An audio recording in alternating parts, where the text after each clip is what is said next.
Tää on muuten eka kerta, kun mä kokeilen tällaista Finrexia. Selviää pian, onko tää oikeesti hyvää.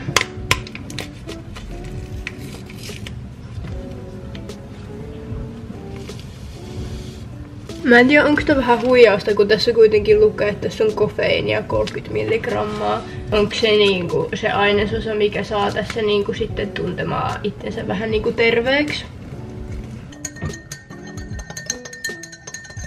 Tää päivä ei saanut kauhean hyvää starttia.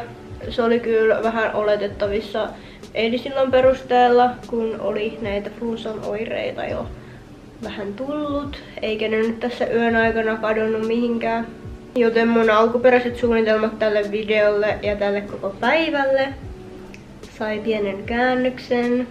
Ja mun mieli ei niinku vaan pääse yli siitä, että nyt nämä asiat ei mennyt niin kuin mä alun perin olin suunnitellut ja halunnut. Ja kello 8 saakka mä oon sit niinku ollut luovuttamassa tätä päivää. Mut sit mä havaitsin tän toxic-ajattelutavan ja yritän parantaa näitä mun ajatusmalleja tän asian suhteen. Mä en tiedä, onko muilla tällaista ongelmaa, mutta jotenkin musta tuntuu, että tää ei ole kauhean yleistä ihmisillä, että tuntuu, että päivä menee aika pienistäkin asioista silleen niinku pilalle.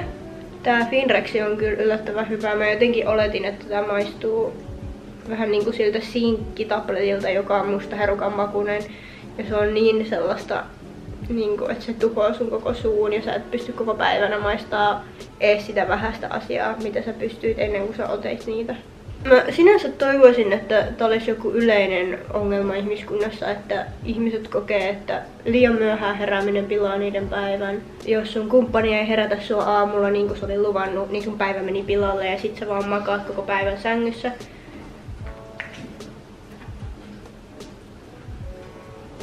Mut joo, mun pitäisi nyt tehdä vähän oikeitakin hommia. Mulla on pari asiaa, mitkä mun on pakko hoitaa tänään. Esimerkiksi kouluhommat olisi nyt se prioriteetti number 1. Mutta todellisuudessa mä en tiedä, onko musta nyt siihen, että mä saan jotain järkevää kouluhommaa aikaiseksikaan. Mut nyt mä menen tekemään niitä kouluhommia. Ehkä mä tein ne jo tässä videolla, en tiedä, katsotaan mihin se tulee.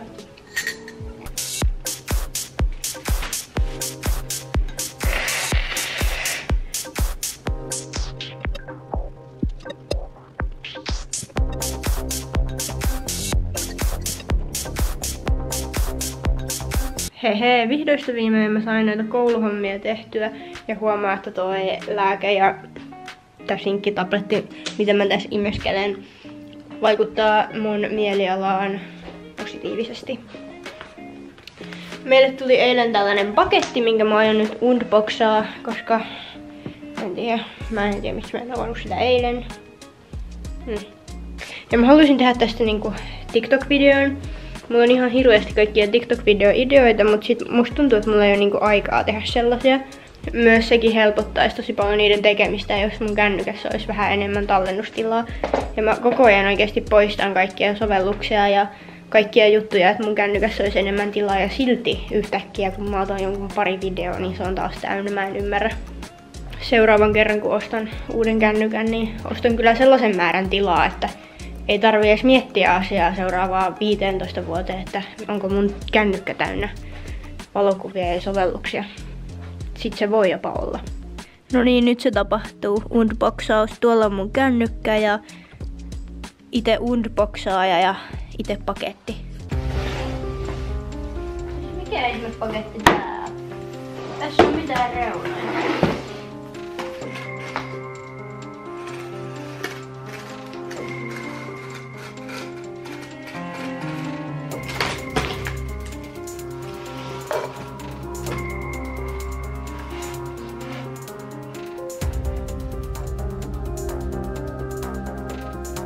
Tällaiset tuotteet sieltä nyt sitten tuli tilattua. Me saatiin tähän verkkokauppaliikkeeseen lahjakortti, jolla me sitten hommattiin tällainen hääkuvataulu.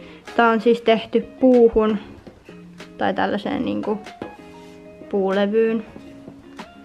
Me otettiin tällainen vähän niinku paksumpi malli.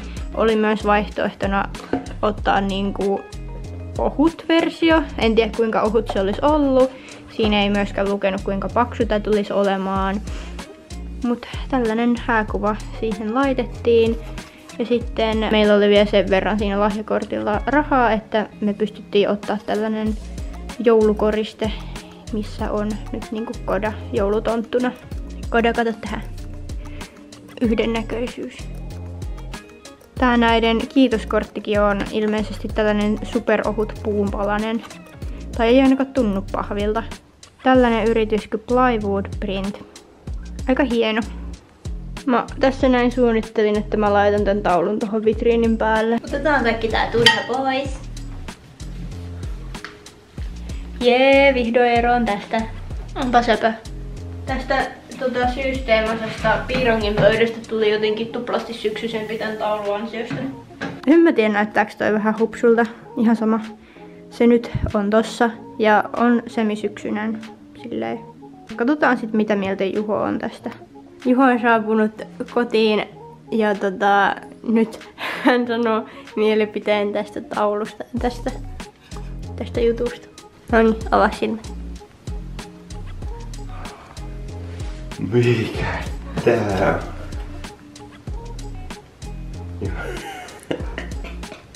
Ja vitsi, onhan tääkin ihan superhieno. Todellisuudessa Juho tuli jo 3 tuntia sitten kotiin ja mä en jaksanut kuvata tätä osuutta, niin nyt tehtiin uusintana.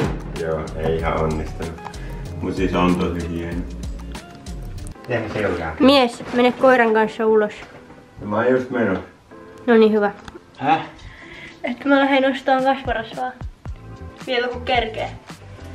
Koska muuten mä joudun olla koko viikonloppu ilmasta. Mitä kasvarasvaa? Hupsläytä vai? No. Nyt teleportataan Prisman sokokseen. 3, 2, 1.